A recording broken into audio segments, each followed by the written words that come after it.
ये बाळा, तुझ्याकडे पैसे येतात पण टिकत नाही.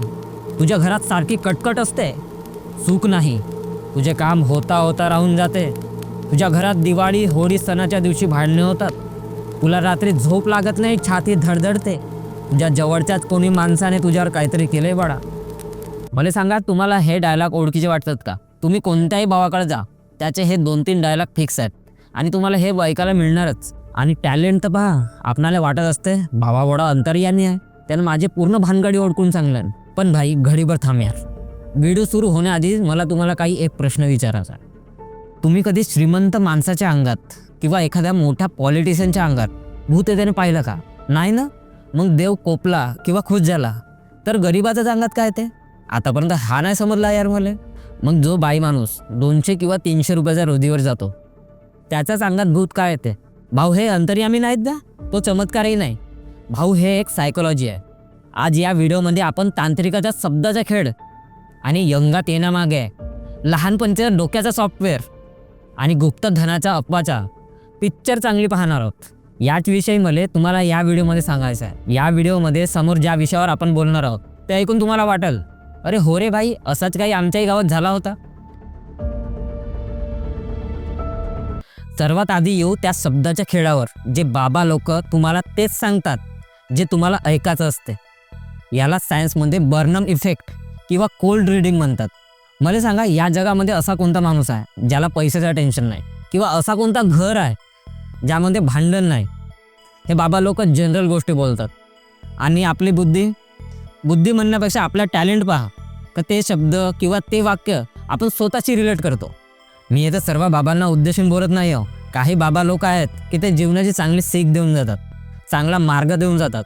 पण त्यातच काही लोक आहेत जे स्वतःला बाबा म्हणतात आणि आपणा सर्वांना मामा बनवून जातात. भाई, ते म्हणतात तुझा कोणीतरी दुश्मन आहे. पण मला सांगा, या जमान्यात कोणाचा दुश्मन नाही आहे. मग आपल्या डोक्यातला जो किडा असतो तो ॲक्टिव्ह होतो ना, आपण विचार करायला लागतो, त्या काकीनंच काहीतरी दिवाबत्ती केलं नसेल. लक्षात ठेवा, हा जो दुश्मन आहे तो ते बाबा लोक नाही शोधत. हा दुश्मन तुमच्या डोक्यात तुम्ही तयार करता.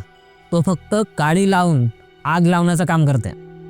आता त्या प्रश्नाचं उत्तर, देव गरिबाच्याच अंगात काय येते? याचा उत्तर सांगताना असं पण म्हणता येणार की त्या लहानपणाच्या सॉफ्टवेअरमध्ये आहे जो आपल्या डोक्यात लहानपणापासून भरला जातो.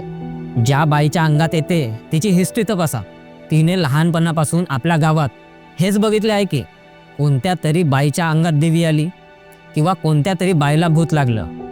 तिच्या मनावर हे कोरलं गेलं आहे की एखाद्या बाईच्या शरीरात बाहेरची शक्ती येऊ शकते. काही केसेसमध्ये असं पण पाहायला मिळालं, जेव्हा तिच्या आयुष्यात दुःख येते, नवरा मारतो, तेव्हा तिचं मन ते जुने सॉफ्टवेअर प्ले करते. तिला वाटतं जर तिच्या अंगात येऊ शकते तर माझ्याही अंगात येऊच शकते.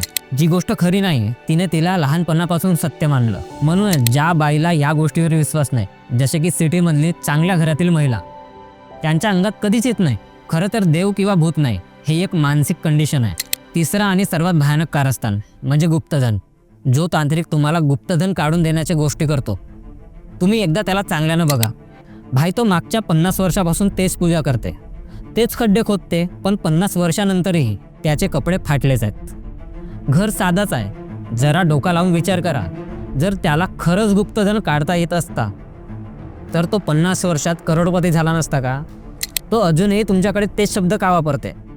भाषा, एक तर फोन लाव का, तुझी जिंदगी रात्रभरात पलटवतो. हां, आणि आता तुम्हाला इथं वाटत असेल नाही, आमच्या इथं गावात एका जणाला भेटला होता. तर ऐक दादा, आता त्या टपरीवरच्या गोष्टी मागचं सत्य तुम्ही ऐकलं असाल. त्याला हंड्यावर सोनं मिळालं, पण तो त्याला पचलाच नाही का, म्हणून त्याचा एक पोरगा मेला.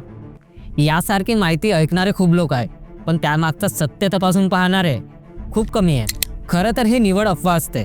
कदाचित त्याने जमिनीत किंवा लॉटरीमध्ये पैसे कमवले असतील, पण हे गावाला काही पचत नाही, म्हणून गावकरी त्याला गुप्तधनाचं नाव देतात आणि त्यासोबत एक कांडही जोडून देतात. म्हणजे स्टोरीमध्ये मसाला ॲड होऊन जाते.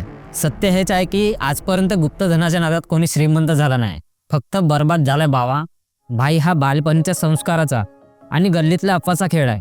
ज्या गोष्टीचं अस्तित्वच नाही त्याला आपण सत्य मानून बसलो आहे. 50 वर्षापासून गड्डे खोदणारा तो तांत्रिक आतापर्यंत श्रीमंत झाला नाही, पण तुम्ही पैसे देऊन त्याला नक्की गरीब व्हाल. अशा तांत्रिकाच्या नादात लागून शॉर्टकट शोधण्यापेक्षा तुम्ही कष्टाचा मार्ग धरा. तिथं उशीर लागल पण कुणाचा बळी जाणार नाही. तुम्हाला काय वाटते, देव गरिबाच्या चांगल्यात काय येते? आपलं मत कमेंटमध्ये सांगा.